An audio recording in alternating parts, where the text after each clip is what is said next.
because of the severity and importance of the topic tonight, I made it in the middle of this religious program because of what's happening. We just made a dua prayer for a young lady who just died today here in Canada.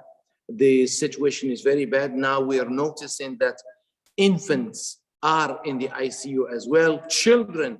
So due to the severity, we will inshallah come out of the tafsir, if you brothers and sisters allow us, and pay attention to these are young students at UFT, University of Toronto. They're medical students, and they are going to talk to us. Part of their work and awareness campaign, they will inshallah talk. So, okay. Yasmin, welcome. You are going to introduce your friends, and we will inshallah, I will give you the platform, and then we'll do in 20 minutes. Okay. Perfect. And please, the floor is yours. Introduce the other students, young students. Yasmin is our daughter. She's from this community, mashallah. And inshallah, she will carry on for the next few minutes. Please don't leave. This is very important. And I'm going to continue my tafsir after, inshallah. Go ahead, Yasmin. Jazakallah. Thank you so much, Imam Salimi. Assalamu alaikum, everybody. As Imam Salimi was kind enough to introduce us, my name is Yasmin. I'm a second-year medical student at the University of Toronto, and I'm very kindly joined by some of my classmates, Irakli, Alyssa, and Valerie, who kindly volunteered their time to speak with us tonight. And today we're just hoping to chat with you guys about the importance of vaccinations for children, so that's specifically the COVID-19 vaccine. So we're going to get into a little bit more information about the vaccines themselves and how important and beneficial they are in protecting our communities. So I'm just going to quickly share my screen, if that's okay. And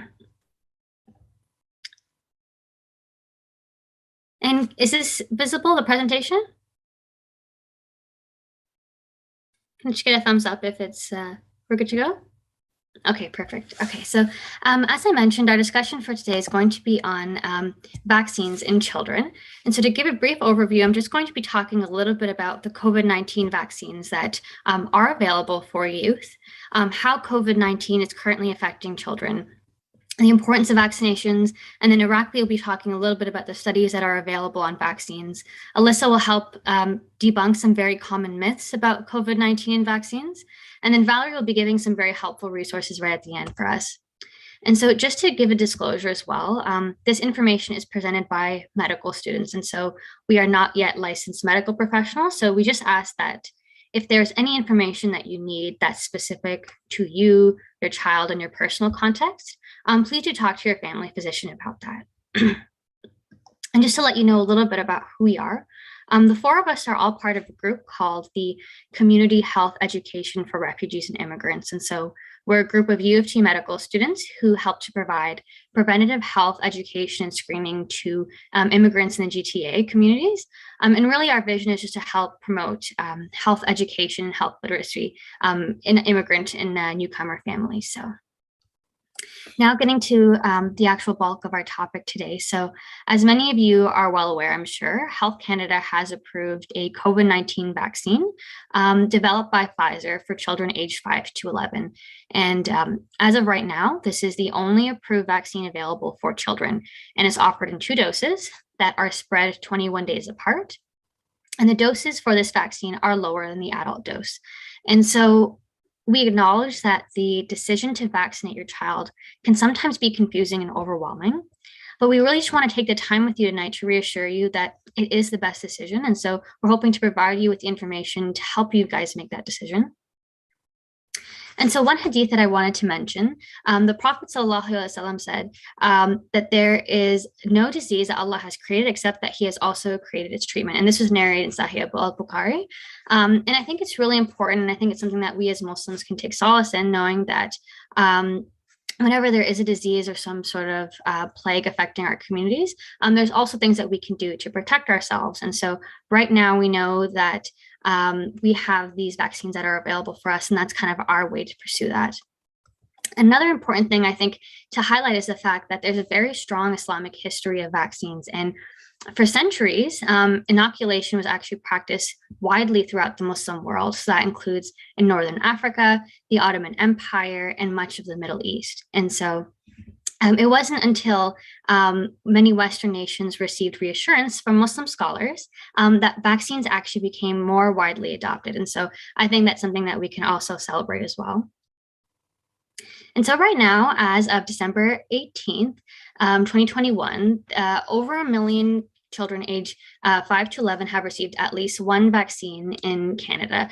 And there's over 29 million people aged 12 and up who are fully vaccinated. So that goes without saying that all these things are very important in just keeping kids safe. So now getting a little bit more into how COVID-19 affects kids. So in Ontario, from January 15th, 2020 to June 30th, 2021, over 70,000 children under 18 were diagnosed with COVID-19 in Canada. And 401 of those children actually had severe enough illness to be hospitalized. And we know that that number is increasing, especially with Omicron. And as Imam Salimi mentioned, we're seeing an increasing number of children and infants who are presenting to the hospital, oftentimes as well with unvaccinated parents as a result of COVID-19. So I think this really reinforces the danger that Omicron is posing to our communities and what vaccinations can do to help protect us and our youth. So as we sort of talked a little bit about some of the short-term impacts, we know again that COVID-19 can cause severe enough illness in children to need hospitalization. And there's one complication that we're particularly worried about, and that's something called multi-system inflammatory syndrome. And so while it is a rare complication, it basically is a very severe inflammation of different parts of the body that can occur in children. And so again, as I mentioned, it's rare, but it's something that we really do worry about. And then there's also some long-term side effects that we see that include tiredness, headaches, difficulty sleeping, concentrating, muscle and joint pain, and cough. And these are part of something called long COVID, which can actually persist for months, even after someone has been diagnosed with COVID-19. And so the bottom line really is that although kids are really less likely to, or there's an assumption that kids are less likely to get severely sick from COVID-19, we do know that they are still able to get sick and hospitalized with the disease. They're still able to spread COVID-19 to others. And there's still the risk of a very rare complication called the multi-system inflammatory syndrome. And there's also some long-term symptoms after COVID-19 infection known as long COVID. And so COVID-19 measures, we also know that have had a very strong social and mental health impact on youth, especially related to school closures due to outbreaks. And we know that things like frequent school closures and social isolation actually make children more prone to experiencing poor mental and physical health. And that for many children who have special needs, they're very disruptive to some of the services that they require, like speech therapy and social skills training. Excuse me. And generally speaking, this is disruptive for children at all educational levels for their personal development. But vaccines, of course, in children will slow the rate of transmission in schools and prevent schools from closing down as a result of COVID-19 outbreaks. We also know that vaccines can allow for after-school activities to resume, so that includes sports teams and spending time with friends. And so we'll probably skip this video just for time's sake, but Sick Kids has summarized the results of one of their studies looking at the impacts of mental health on children as a result of school closures and online school. And there was some results suggesting that the increasing amount of screen time has been very challenging for children. So the sooner that we're able to get children vaccinated, the easier it'll be for children's mental health to once again improve and to improve their resilience. And so we've also included some general script tips on reducing screen time in the meantime as we're waiting for schools to resume. So that includes adopting screen-free playtime, monitoring your child's personal use of screen time, not using devices at meals or near bedtimes, incorporating movement while using your screens, and then also promoting healthy use of screens. So using it for social interaction and education. And then now, I'm going to be talking a little bit more about the importance of vaccines. And so vaccines have been used to prevent serious illnesses such as diphtheria, pertussis, polio, measles, mumps, and rubella for decades. And diseases that were once common in Canada now no longer exist. So for example, polio. And we know that increasing vaccinations will help slow and prevent the development of new variants like Omicron, and that by getting vaccinated, it will help reduce the global spread of COVID-19 and really help get the pandemic under control. And so ultimately, getting vaccinated is the best way to keep us safe, and vaccinations continue to protect against serious illness and hospitalization, and will hopefully allow our return to school and work. And so now I think Iraq will be taking over from here. So in the next slide, so health and safety regulatory bodies are continually monitoring vaccination safety and effectiveness data. So this ongoing system ensures that guidelines are updated as more and more adults or children receive the vaccinations. Now, in terms of published studies, there was a paper released at the end of 2021, so just recently, looking at the Pfizer COVID vaccination in children aged 5 to 11 years of age. The journal where this was published, the New England Journal of Medicine, is known for its rigorous evaluation of papers like this because it forms a foundation of many current clinical guidelines. Now, in this study, the authors looked at 2,268 children.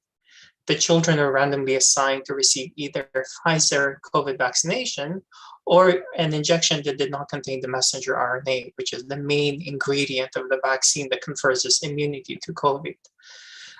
The authors then looked at the safety and immunity data. Now, in terms of safety, data demonstrated that the vaccine was safe, and the participants developed some occasional mild side effects that Alyssa and Valerie will discuss. But generally, they tended to be similar to what we see in adults. So occasional mild fever, pain at the site, and some fatigue. Now, in the next slide, in terms of effectiveness, so they looked at this figure summarizes how effective the vaccine was at conferring immunity to COVID-19 over time, especially after receiving the first dose of the COVID-19 vaccination. So in this graph, the blue line indicates children who received the placebo, which is basically an injection that does not contain the main ingredient of the Pfizer vaccine, the messenger RNA. So pretty much just an empty injection. The red line indicates the children who received the Pfizer vaccination. And what this graph shows is how likely is it that children developed COVID following this injection over time. And as you can see, that there is a significantly lower percentage of children who received the COVID vaccination who then develop COVID-19. So that's the red line. You can see that it's hovering above the 0 to 1% mark, whereas the blue line indicates that more and more children received COVID. Those are the ones that just received an empty injection. So specifically, what the data shows is of the approximately 1,400 children who received the Pfizer vaccination, only 3 developed COVID-19 in the subsequent weeks. But of the 736 children who received the empty injection, 16 got COVID-19 in the subsequent months. So overall, this data suggests that children who received the COVID vaccination have a 90.7% immunity against developing COVID-19 in the subsequent months. So in other words, children who receive the COVID vaccination are 10 times less likely to develop COVID than children who do not receive a vaccination. So this is the current study. That was just recently published. The study has now been expanded to include 4,500 children over 90 clinical sites. So there is also another similar study, which is currently being explored, which is looking at 13,000 children, but it's scheduled to be completed in June 2023. But overall, these ongoing studies are suggesting that COVID-19 is safe and effective at preventing COVID infection, as well as hospitalization in children aged 5 to 11 years of age.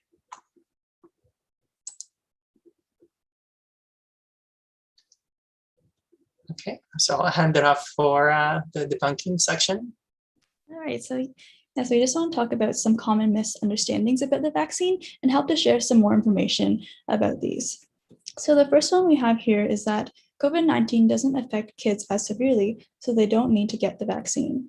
And I think we've already seen very well with the information that Yasmin has shared that there are very many long-term and short-term effects of getting COVID, and children are at risk of serious illness and hospitalization.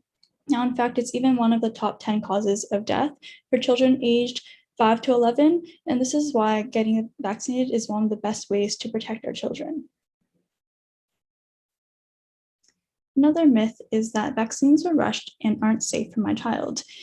And now the truth is that the mRNA technology that is used in vaccines such as the COVID vaccine has been studied for decades, and it's been studied for use in vaccines since the early 1990s.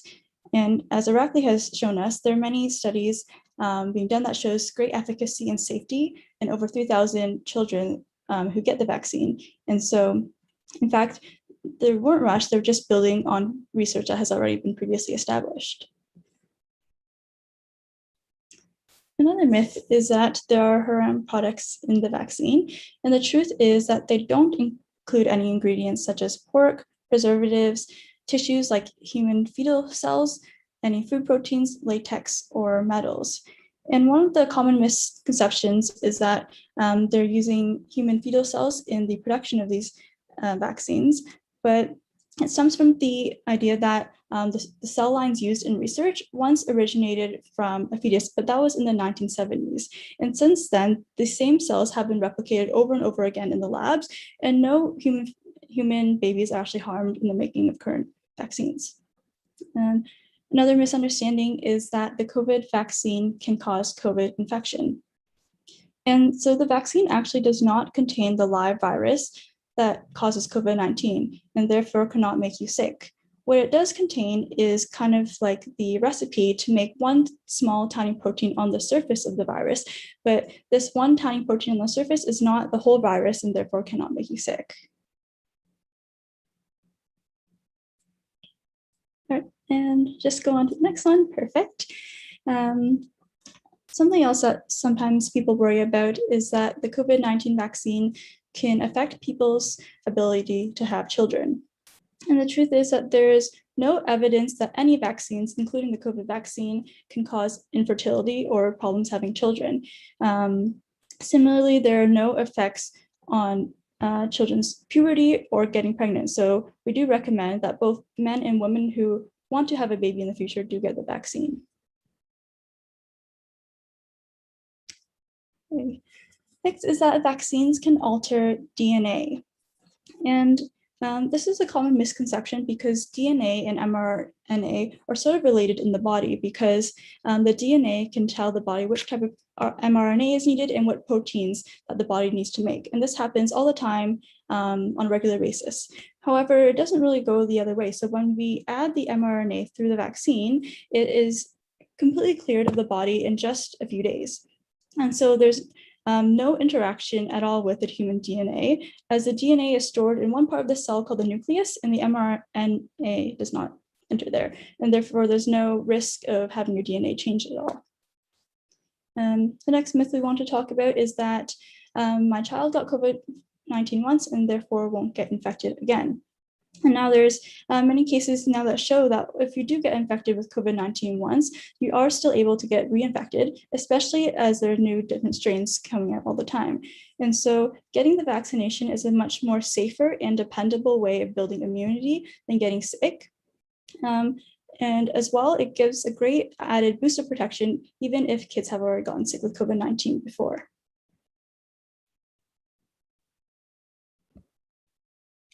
So now we'll be introducing you to some resources and tools which may help answer your questions regarding child vaccination.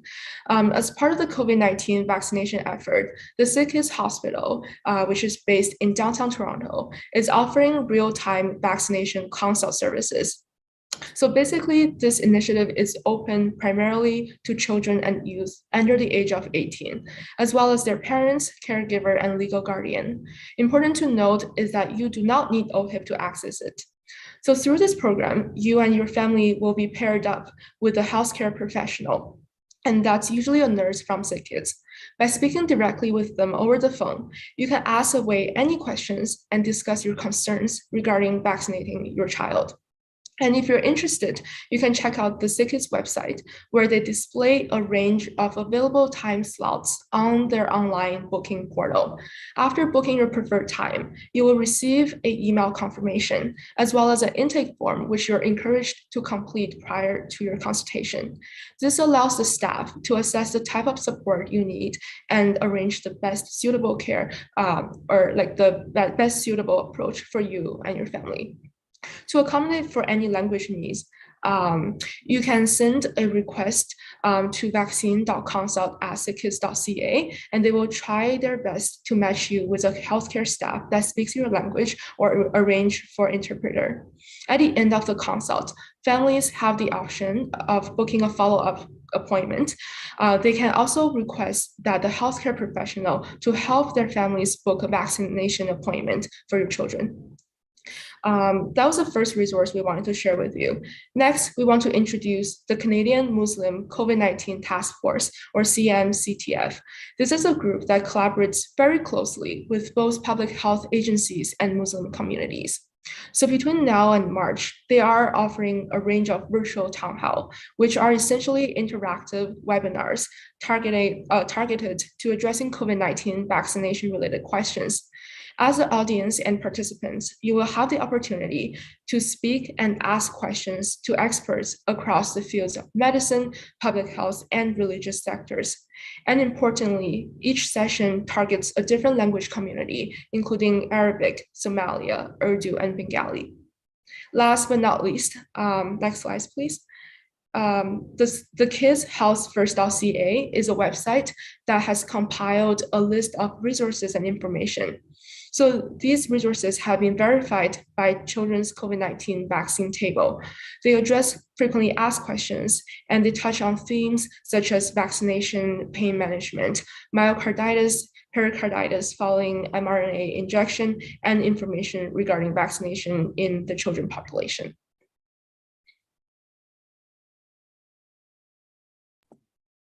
Okay, so thank you very much, everyone. So again, just some key messages before we wrap up. We do know, again, that COVID-19 continues to pose a danger to the health and well-being of children, and that approved COVID-19 vaccines are safe for children, and that vaccines have continuously shown to be effective in keeping kids in our community safe. And so we just want to thank you again and remind you all to please get vaccinated if you can. Please keep your children safe. And thank you for listening. And we have our email here if you have any questions about the presentation. We've also listed our website. And now, I'm not sure if we have time for a brief Q&A email, but I know you're also on a tight schedule, so we're happy to wrap up.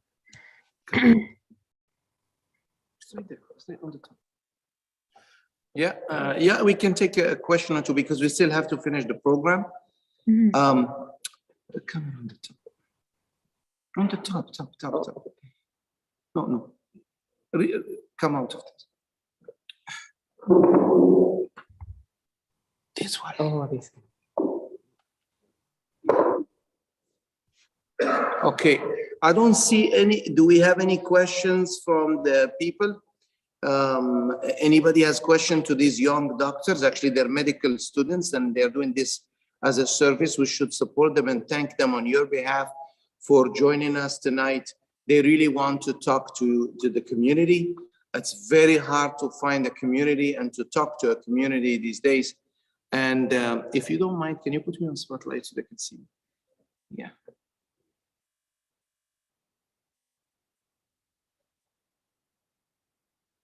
Thank you very much. So we thank you. The names is Elisa, Irakli, Valerie, and Yasmin. Did I miss anybody? I think I missed somebody, no? No, 4 of you. Does anyone, what are some side effects of vaccines in children? This is a question by Milena Chiona. Okay, so Yasmin, if you can answer this question. We know side effects. We all have had vaccine and had side effects. I know a couple of people who had a myocarditis, and it is, but of course, like they say, the benefits outweigh the side effects. You want to take that question? This is the most concerning one for children. Usually for children under 12, if you have a little child as a father or mother, and you don't want to do anything wrong to that child. This has been before even COVID-19. All the vaccines in the past, people are reluctant because they don't want to cause anything. It happened with polio, it happened with many other tuberculosis in the past. So are there any side effects people can be aware of, given sometimes their medical history? Mm-hmm. Yeah, absolutely. So generally speaking, the side effects from the COVID-19 vaccine are very mild, and they're limited to 1 to 2 days, and they're often just very local. So at most, you'll sometimes have some muscular pain where at the site of the injection. Some other side effects may include a little bit of fatigue, maybe a headache, some chills and fever, but again, those are pretty rare and usually limited to 1 to 2 days. The risk of myocarditis and pericarditis, especially with the Pfizer vaccine, is quite low. And overall, the benefits of getting vaccinated definitely outweigh the potential minor side effects that are associated with it. And so really, COVID-19 poses a much more significant harm to the health of children than vaccines ever would. Next question is, the vaccine was tested for 21 days interval. Can we get the second dose before the 8 weeks? Normally scheduled for second dose. What is better? You could see on the chat on YouTube. You're not seeing the other chat rooms, but just the one, if you're on the YouTube one, it says it there. Perfect. I'm just reading that right now. So the vaccine was tested for 21 days interval. Can we get the dose before the 8 weeks? What is better? And I believe for children right now, I believe that they're only offering it every 21 days. So I don't think that they're offering it at a shorter time interval compared and comparatively. And so generally speaking, we recommend getting the interval that's currently suggested by public health. So from my understanding, that is offered at 21 days for children. I'm not sure if that answers that question. I think you did. Valerie, somebody is saying hi to you. Hello, Valerie. I'm Abdurrahman Wahid, mom and dad. You took care of my son at Sick Kids. So you're famous, Valerie.